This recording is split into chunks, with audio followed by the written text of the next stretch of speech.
O Executivo pobrense informou da prórroga do convenio de colaboración que vende asinar cos concellos de Ribeira e Boiro, que permitirá continuar coa xestión compartida no servizo de atención temperá que se presta dende o CAT. Este convenio que nos permite que a atención temperá que damos no Centro de Atención a Discapacidade, no CAZ, sexa para unha población que suma a 3 concellos.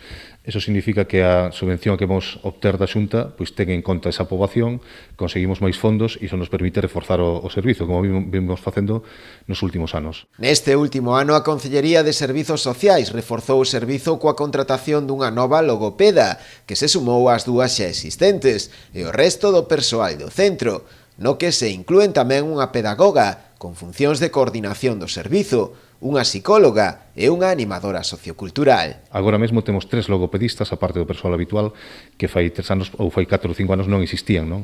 Gracias a estes maiores fondos que conseguimos da subvención da Xunta, pois conseguimos incrementar o servizo. A verdad que o número de usuarios incrementouse moitísimo nos últimos anos. É un servicio moito máis demandado pola ciudadanía. Antes solamente viñan pois rapaces ou rapazas que tiñen un problema máis serio, pois agora moitas veces veñen xa para facer revisións, saber que non hai ningún problema e, bueno, é importante seguir dando este servicio e seguir reforzando e así seguiremos na mesma liña. A vixencia do convenio será por un período de 4 anos.